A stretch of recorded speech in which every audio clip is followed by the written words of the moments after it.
Hi, I'm KS Garner, and you're listening to the Solo Nerd podcast.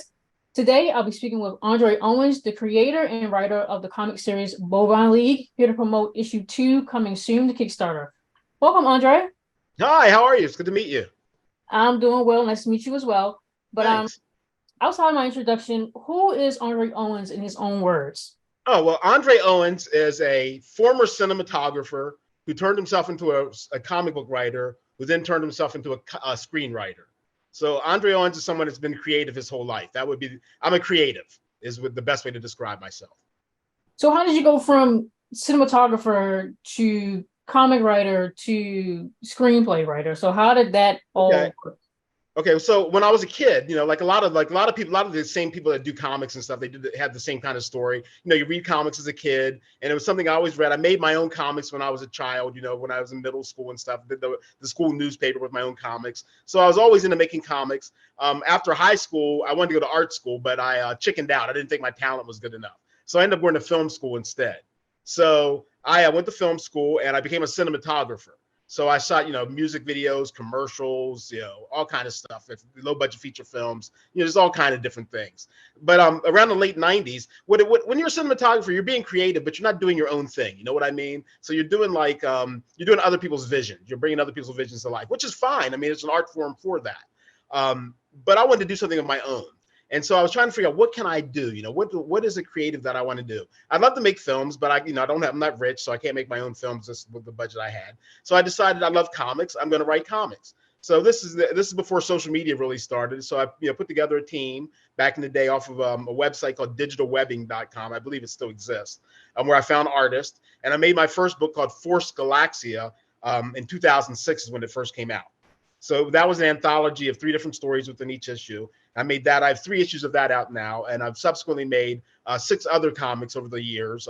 Besides Force Galaxia, there's the Bovine League, which I'm here to talk about, which I'm the most excited about. It's the most fun to write. It's about genetically altered superpowered cows from Switzerland. So you can do all kind of puns and all kind of crazy stuff. So I got the Bovine League. I've got the Milky Way Defense Marines. I've got the Sisters of Power. I've got an autobiographical book that's a slice of life book called The Stone Age about a bong store I worked on in Melrose in the late '90s. So I've got a whole bunch of different comics that I came up with. So I did that for many years. I've been doing that for a long time.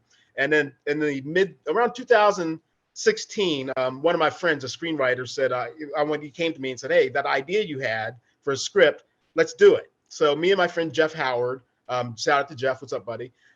We wrote a script called Reparations. So we ended up selling it to Sony in 2019. So that was my first major film sale as a screenwriter. So Reparations is basically about a guy who finds out that his boss is an actual bigot, but has discovered a cache of Confederate gold under a mountain in Maryland, and he decides he's going to steal the gold first to use it for reparations for Black folks. That sounds really cool. Yeah, it's just that they won't make it yet. Hollywood's that way. I can't say a lot of stuff because I'm on strike right now, but you sell stuff and then it just doesn't get made. It just sits, and people think like, well, what are you doing? You're a bum, but it's like, no, I'm actually working, I'm actually doing things. I have meetings all the time. It's just that, you just don't, not everything, you don't make a lot of money. That's one of the reasons why we're on strike.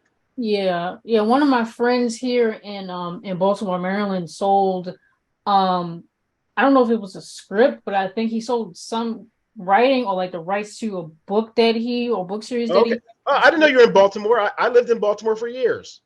Yeah, you can't hear my accent. No one people can hear my accent.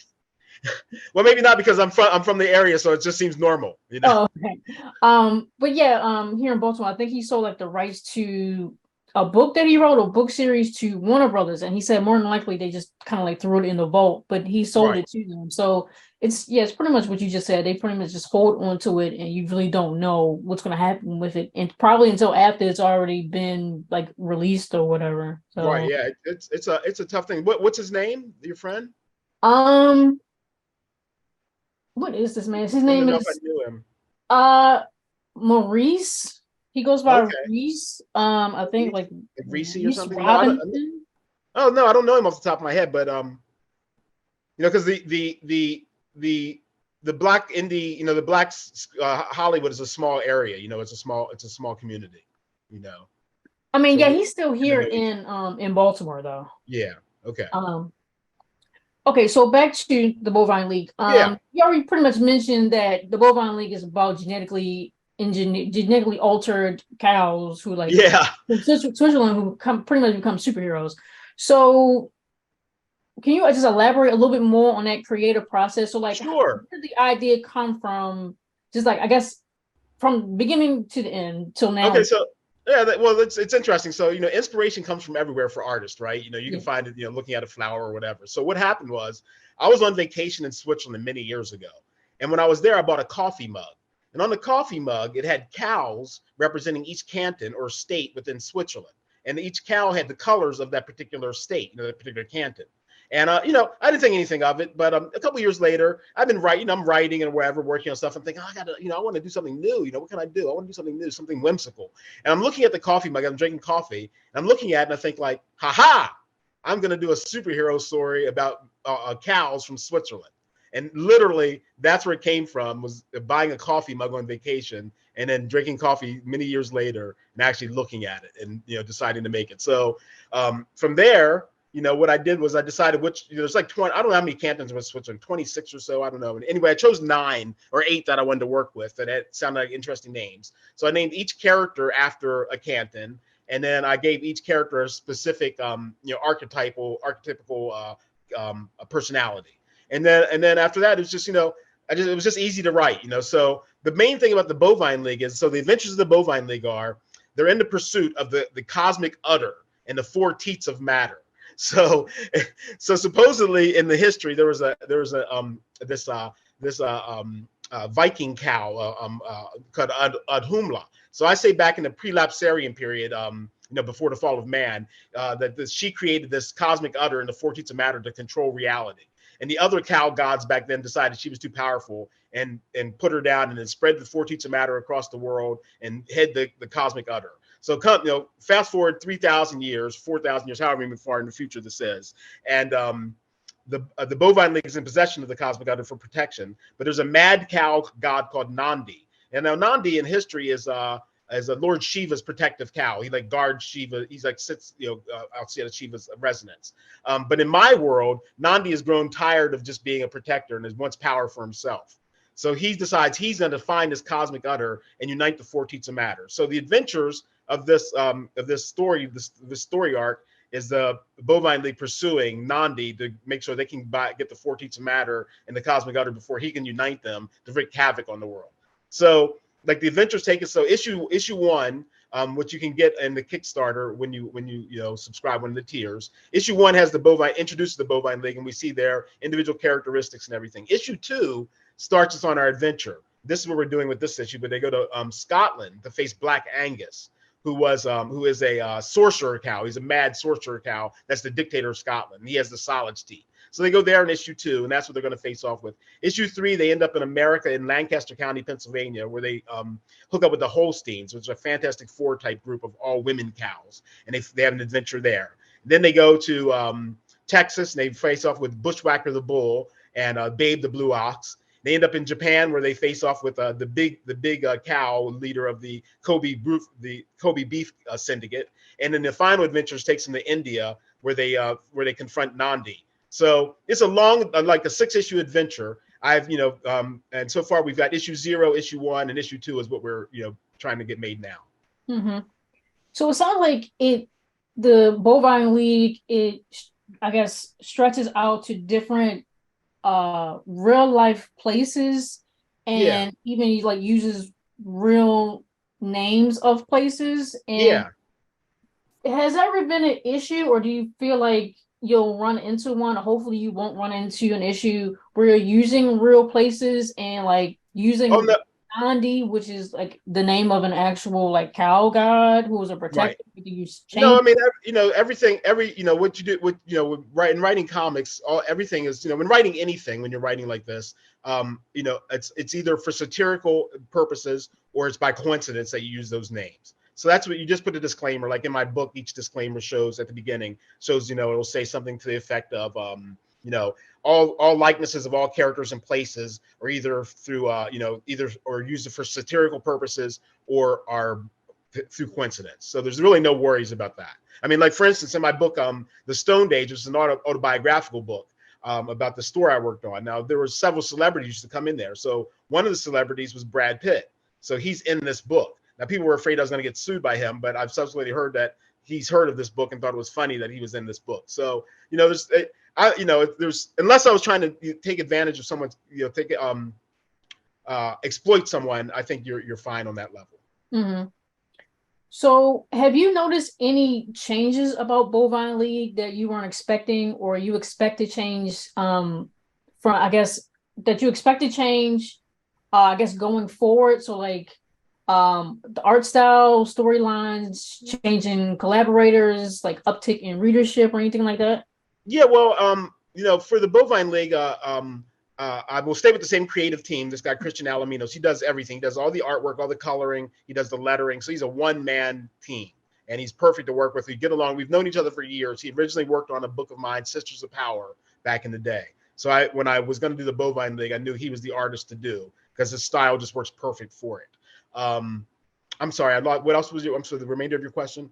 No, so I was asking, have you noticed any changes? Oh, yes. Or do you expect any going forward? Yeah. Well, I have this first story arc scheduled, what's going to happen. And then but creatively when you're writing, one of the things about writing is when you're creating characters, like, on any level, when you're writing, I imagine novels, I've never written a novel, but characters and plots have a way of taking on their own life. So you may not think you're going to go a certain way. You may have a plan to go a certain way, and then things just go a completely different way. Because once you establish a character's personality, they wouldn't react in different. They can only react in certain ways. So like Geneva, for instance, is the altruistic mother of the group. She's the leader. So she's not going to react the way, say, Argyle, who's the hothead of the group, will react. So when you put them in situations, well, she can only do one way, or she only has one choice of being this way, as opposed to someone else. So I think characters, take on a life of their own, and stories end up taking on a life of those characters, even when you intend not to. Like, for instance, I have a long-term book called Omegan Chronicles that came out last year. Now, this was a 20-year in the making book. I've been working as a long graphic novel. It's 226 pages, and it took me 20 years to make it. So it was a long, long time, Now, over the years, of course, my writing styles changed, my beliefs changed, things, I learned more and everything. So that book adapted a whole lot, through the years of making it, and became what it is. And I imagine the Bovine League will be the same way, because it's going to stretch out. I'm not a rich man, and I can't afford to keep paying Christian until, to do books every 3 months. So it takes a year or two to get each book done. So this may be another, 5-6 years until we have this series complete. So I'm sure in that time, things will happen in reality, or something will influence me to change, some of my writing styles or some of the ideas that I was going in with. Mm-hmm. It's funny you mentioned how, well, you say you've never written a novel. I've written 2. I'm working on my third one right now. Oh, and you mentioned Geneva, how she's like the mother of the group. And then in my story, there's a woman named Geneva who was the mother of the group. Unbelievable. Yeah. Unbelievable. It's a small world. My goodness. Geneva is such a name for a maternal character. Well, I've actually I've vacationed in Geneva in Switzerland before, so it was one of the inspirations for that, for the character. Yeah. You say the names are based on the states in Switzerland. Yeah, there's Geneva, there's Zurich, there's St. Gallen, there's all types of different things. Ticino. Yeah, Geneva is actually just the name of my great grandmother. I guess she's really of the family. Yeah. And is she from Baltimore also? Your great grandmother's? She's pretty much from Baltimore. I think that their family's from, I guess most African American families are from like the Carolinas. Right. But she was from Baltimore, Maryland. Okay. Yeah, I grew up in Western Maryland, up in Hagerstown area there, along the Pennsylvania border. So and I went to college there at Towson in Baltimore. So, in Towson? Yeah. I went to school in Frostburg. Oh, okay. Another hour from Hagerstown. Yeah, I know Frostburg. Yeah. Interesting. Yeah. Yeah. But how was the process of collaborating with the other creators on Bovine League, and how did you know they were the right people to work with? I mean, you just explained Christian already, but what about the other Well, one of the things, I've been doing this such a long time, and one of my skills, I'm not the greatest writer by any means. You know what I mean? I know my strengths. I know where I'm a hack writer about things. But one of my really good strengths is knowing to put the right artist with the right project. You know what I mean? So I can see art styles and I can see what will work best with the project. Like for instance, the last artist, so for Omegan Chronicles, since it took such a long time to work on it, I worked with probably a dozen artists, 5 main artists, but different colorists and letterers and all kind of different things like that over the years. But the last artist that worked on it, this guy named Ruli Akbar, his style is very realistic. So his art style wouldn't be appropriate for the Bovine League because the Bovine League, it's more fantastical than he does very realistic art, very structured, realistic art. But his artwork was perfect for my story, Omegan Chronicles. So it's finding the right artist to be the right project. I think I learned a lot about that when I was a cinematographer. When you learn how to light things, you learn to be able to look at a scene and walk into it, read a scene on a paper, talk to a director and be able to walk into the set and know where to put the lights. And much of that's the same thing. I'm instinctively good at knowing which artist will be perfect for which project. Uh-huh. So, I mean, I guess that part has gotten easier for you, especially since you pretty much used your experience from working as a cinematographer. Yeah. But what other aspect of making comics do you believe never gets easier or you hope will as you continue to make them? Well, as a writer, writing it's an old joke in the comic book world. A writer will say something like, "I love writing comics as opposed to writing screenplays because I can put anything on a comic page. I could have 10,000 men walking to a scene." And now in that same joke, the artist stabs the writer and says, "No, I have to draw that." You know what I mean? So as a writer, it's easy to do this. As an artist, I think the hardest thing is the artist. Because the artist, when it comes to comics, the artist is the cinematographer and the director. As the writer, I'm the writer and producer, if we're talking to film terms. But as the artist is truly the director. He's deciding angles. He's going to put the camera. Even if I can suggest, a low angle or high angle, he's still drawing it at the angle he wants at. You know what I mean? Like when I was a cinematographer, I could be like, "Oh, I'm going to shoot this at a low angle." I can look through the lens and be like, "Oh, that isn't that shot I wanted. I have to move it." That's not my responsibility on comics. That's his responsibility. Now, there are things that I don't like. Sometimes I'll have changes that I, want him to make or whatever and say like, "Oh no, I don't want to do it that way or this way." But most of the time is I give him free leeway because he's the artist. I like all the artists I work with, and maybe it was coming from, like I said, from film. I trust, because film's such a collaborative thing. I trust all the artists I work with because that's why I hired them. You know what I mean? I don't micromanage them unless they're really way off about something I really didn't want to do. Mm-hmm. Mm-hmm. Well, outside of working on the Bovine League, how well do you find balance for your life? And how do you typically manage your mental well-being when you become stressed, frustrated, or overwhelmed? Me, I've learned to meditate as I've gotten older. It's something I think when I was young, my mind wasn't settled enough to be able to sit quietly and meditate, and do that. As I've gotten older, I've learned to meditate. I learned to just be still. And I think that helps me the most is, not being on my phone, not watching something, not reading a book, my mind not being active, just to let my mind still. And what I realized, once you get to that, for lack of a better term, serenity, your artistic processes clean up. You know what I mean? Like as a child, I remember being as a child, I could sit at the table and draw for hours and have 20 different drawings done. Now, as an adult, you look at a blank page, you're like, "Oh my goodness," because there's so much other stuff you have to, so much other stuff is in your mind. It's even like writing's that way. For me, writing, if I've started on something and I pick it up again, I can just go ahead. But getting a blank page, and I tend to write notes and then I write outlines and then I write the script. But having a blank page, even when you have notes and outlines, sometimes it's so hard to begin. Because you have so many different ways you can go. You know what I mean? Because those opening lines mean, well, you're a novelist. You know how much opening lines mean for your script, your novel. So you've got to get it right. You want to get that opening right, and sometimes it's such a struggle. Yeah. It definitely is. I'm at the point where I started writing my outlines in panels. Oh, okay. Yeah, I just did an interview, like I think it was last week, and they talked about panels. I was like, I learned how to do panels because I went to school for graphic design. Oh, okay. So I was like, I learned how to do panels when I was in school, and that's how we would like sketch out our ideas before Right. we worked on them. So I was like, I'm gonna start doing that, and it actually helps me, I guess, compartmentalize everything, not having it lined out like Right. this, but like in squares, almost like a Right. storyboard in a Well, way. yeah, yeah. I mean, that's a lot of that's I was gonna say it's a lot of writing that people do. Like, I don't do it as much as I used to, but I used to take like note cards, and I know a lot of my friends still do it. And you write this like actions on the note cards or scenes on the note cards, and you place them on the wall. That way you can move stuff. You know what I mean? You can just change something. Like, oh, that won't work here. Well, let's move this down here, or vice versa, or whatever. So yeah, I understand that wanting to make stuff in panels. Like for me, writing comics was good for me because you're working in panels and comics. Everything is 5-panel page, 7-panel page, whatever you make your panel, however you want to do it.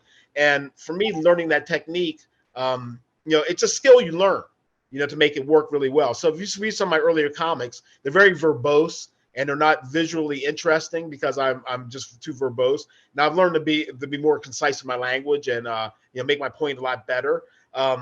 So you learn, like you said, like, oh, that's perfect. Close up here, and then you're like, oh, if it's a close up, so she's going to be saying X, and then she responds with Y in a wide shot, So I guess coming from cinematography, it helps with me too, because I work with directors all the time and making storyboards, and creating shot lists, for a scene, So that's often, it depends on the director you're working with. Oftentimes, a lot of that, falls on you to create a shot list for that particular scene. Mm-hmm. Well, Andre, is there anything else that you wanted to touch on about the Bovine League that I may have missed as a whole, or maybe discuss rewards for potential backers? Yeah, well, okay. So if you go to when the Bovine League goes live on August 1st, go to Kickstarter and look for Bovine League #2. And there's many different reward tiers. So there's some reward tiers where it's just you get a PDF of the Bovine League #2. There's a reward tier where you get all the Bovine League books as a PDF. And then there's another reward where you get a PDF, a digital copy of like 15 different, you get all of my Hero Unlimited books, which is my company, HIRO Unlimited.com. You get all of the books there as a digital book, plus 5 Friends books. We're calling it Friends of Hero Unlimited books. So for $15, you end up getting, I think, 18 PDFs. So it's a really good deal. But at $25, you end up getting the physical copy of Bovine League #2, plus all the PDFs. And at $40, you get the catch-up tier. So if you've never read any Bovine League, at the $40 level, you'll get physical copies of Bovine League #0, #1, the new issue #2, and all 15 PDFs. And then it goes on beyond that. There's other reward tiers at $100, you'll get the Omega Chronicles graphic novel added to that, and at $200, you'll get all of the physical copies of all of the Hero Unlimited books plus all the PDFs. And at $500, we have 2 special tiers. You can get a special Zoom session with the filmmaker Daryl Lamont Wharton Rigby. He's from Baltimore also. And he lives in Japan now, and he's a filmmaker. But you can get a 1-hour Zoom session with him. They ask him any questions about indie filmmaking. He's an award-winning filmmaker. He's made many movies over the years. Just a great guy. And then there's also another where you meet another Hollywood person, a gentleman by the name of Russell Farmarco, who does sound post-production here in Hollywood, has worked on hundreds of movies. So he has really good insights in the ins and outs of how Hollywood works and how to get into the studio. So that's all of the rewards that we have set up for the Bovine League right now. And of course, if we make our minimum, there will be stretch goals where we'll offer new posters or something like that to get to the next money level. Cool.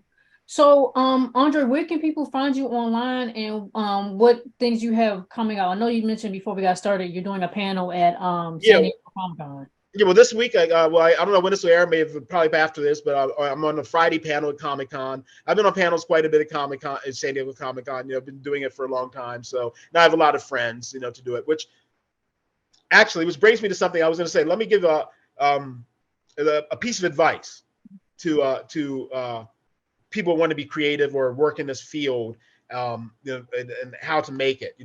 I always say there's 4 things, and I've learned over the years. Number 1, you have to do is perseverance, right? You can't give up. You know what I mean? Because if you give up, you're not going to make it at all. You know what I mean? That's just, you can't give up, no matter how old you are. I'm an old man, and I'm still doing it. I'm still trying because I want to be creative. I have a lot of ideas still, so you can't give up. Number 2, you got to have relationships. You know, you can't be it used to be you could be a jerk, but I think with the modern era of social media and everything, you've got to have good relationships with people. You've got to establish relationships. You can't burn bridges, because if you burn bridges, people are going to remember you on the way down. They're going to kick you. So relationships are very important. And you want someone to remember, like when my friend brought me on to do reparations, he remembered me. You know what I mean? Because we had a good relationship. He remembered, hey, this guy had this idea. Let's work on it together. So relationships. And after you have those two things, the next thing you need is luck, which is opportunity. You know what I mean? And and Lord knows how it's going to come. But you got to be prepared when when it happens, when you get the opportunity and the luck happens. And the last thing, you've got all those other three things to make it. You got to have some talent. You know what I mean? Now you can be a hack. Like, I'm a hack writer. I know my strengths, but I have a little talent. I know where my strengths are, and I lean into them. So if you have those four things together, I think that it helps you focus and be more successful as a creative person, no matter what endeavor if you want to be a filmmaker, comic artist, or whatever, baker, whatever. I think those are the steps you need to have to succeed. Yeah, especially this is coming from someone who's like incredibly impatient. I gotta have more patience. I think Right. this business is teaching me more and more about patience, because it's like, for me, I guess coming from the 9 to 5 whole routine is that when you go out for job interviews, if you don't hear anything within the first 2 weeks, you pretty much didn't get it. But when you go on auditions, right, entertainment, they probably won't get back to you for like another 2 months, right. and that's normal. That's what I'm still learning. Well, one of the reasons as writers we're on strike is, like I said, I'll give you a situation of what happens in Hollywood. So my writing partner and I we had an idea, and I can talk about this because it didn't happen, so it's not, it didn't work. We had an idea for a show about a dystopic future where the government has taken away all digital technology from kids, because the kids have riled up and it started a revolution. And this show was about a pirate DJ who's come out of this, all digital files are lost. So all music's gone. The only thing that's left is old analog stuff, and that's basically being suppressed and destroyed. But there's a pirate DJ comes along, and she decides she's going to start playing old music, and she inspires a new revolution. So, it's more than that. There's more to it than that. But the point is, we worked on that thing for years. We got Lionsgate TV behind us. We got Universal Music Group behind us. So we had all the music. We had lined up for all the music to do it, but we couldn't sell it to a streamer. So that's something that happens, and that's like, that was years of work and there was no outcome. So I understand what you mean. Patience is hard. It's really difficult. But you're young, so you can just stay with it. You know what I mean? You've written 3 novels already. You're probably gonna have 20 of them in your pocket in the next 5 or 8 years. So yeah, it's like I can see my future in it. It's just getting there. That's the thing for me. So yeah, but I'm gonna stick with it, because it's definitely, I've done the whole 9 to 5 thing, and I just can't really do it anymore. I'm just I doing know. Believe me, I understand. jobs. Yeah, I'm just doing a whole bunch of part-time jobs. I got a big savings, which is holding me up, thankfully. But yeah, I'm just trying to stick with it. But back to you, Andre. Where can people find you online? Okay, so you can go to my website, which is Hiro Unlimited, which is HIRO Unlimited.com. That's where you can find all of my books. You can find Bovine League 1 and all that stuff there. If you don't want to, contribute to the Kickstarter, you can go to the website and you can find my books there. So that's my website. You can find me on social media at RedSkew. So REDSKEW. Or on my Instagram is red_skew. So you can find me either at RedSkew or at red_skew. I'm on the new threads at red_skew. So you can find me at all the socials on that. TikTok, I'm RedSkew. So you can find me on any of those socials that way. Okay.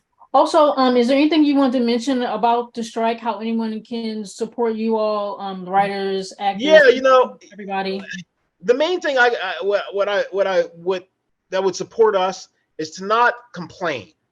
To understand the situation we're in. Because I know a lot of people think that, you guys are rich, you're making all this money out there and you're bitching about, because both the actors and writers are both on strike now, And here's the real deal. The average writer makes about $13,000 a year. That's average.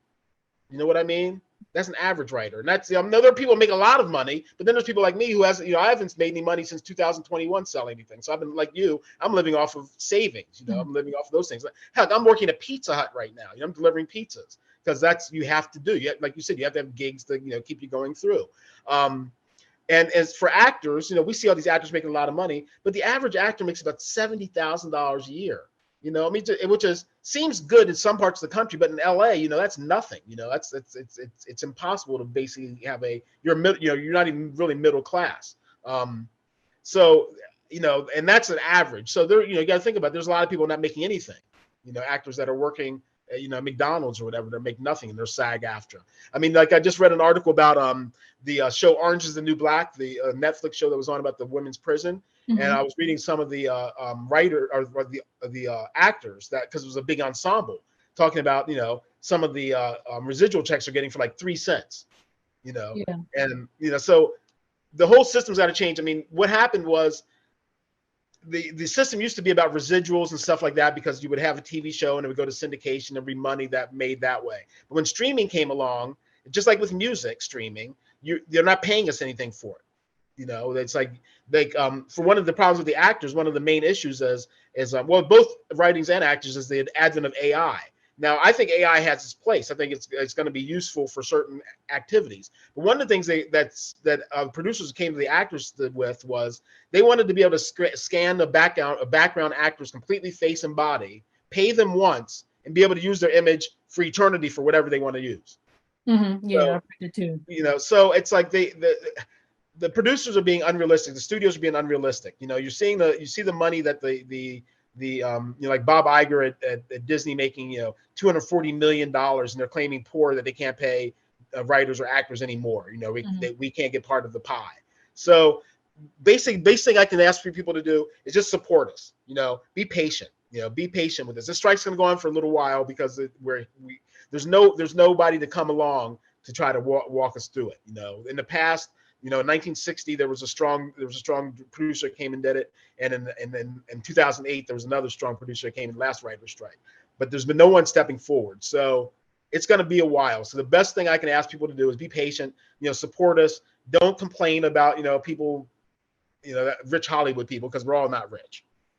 Yeah, that's like 80. I think I read it was like 87% of you are not rich. Pretty much are not rich, right? Right. And, the other percentage, the other 13% is like people like Will Smith or Tom Cruise. Exactly. Those are the people that make a lot of money. Right. You've got actors who who are working actors who have to work at Trader Joe's. I mean, that's what happened to I remember a few years ago. There's an actor Jeffrey Owens. Yeah, he played Alvin from the Cosby Show. Yeah, Cosby Show. Yeah, so he was working at Trader Joe's. People try to make fun of him, but it's like, no, that's that's the life that you live. You don't get rich. Unless you're a name actor. Even name actors go broke. Yeah. So if you're nobody, I have friends that do. I have a good friend that does background work. He does everything. He goes from, he does all kind of background work, Star Wars, anything. He does all these background work. He's always posting all the background work he's in, because he's in almost every movie. But like, if the producers had their way, they would scan him once and he would never get paid again. And they would use him for anything they wanted. So, we've got to stay united. We've got a solidarity. This is it's a hot labor summer. Because I don't know if the Teamsters are about to go on strike against UPS come the end of the month. And if that happens, that's going to really, there's only 10,000 of us writers. There's 160,000 actors, but there's like 350,000 UPS drivers, So that's going to make a lot of difference. One of my coworkers at a part-time job that I work at, he said he works for UPS, and he told me like a week ago or so that they were going on strike. So yeah, that's crazy. I'm non-union, but I hope to join the union, both writers and SAG at some point.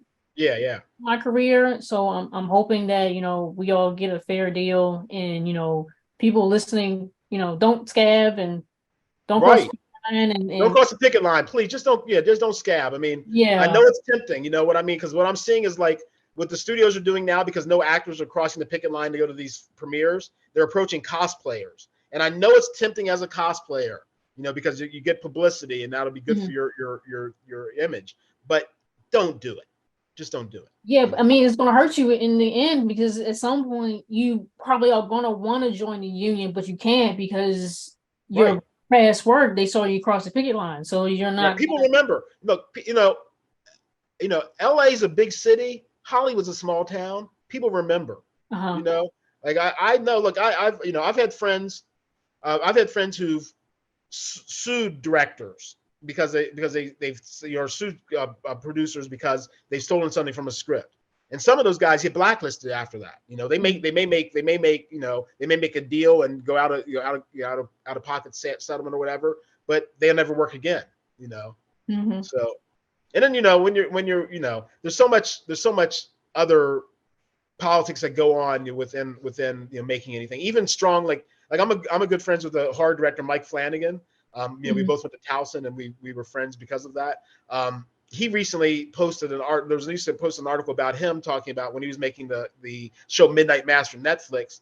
Even though he's a very successful director who's always doing really good stuff, Hunting a Hill House, all kind of great things.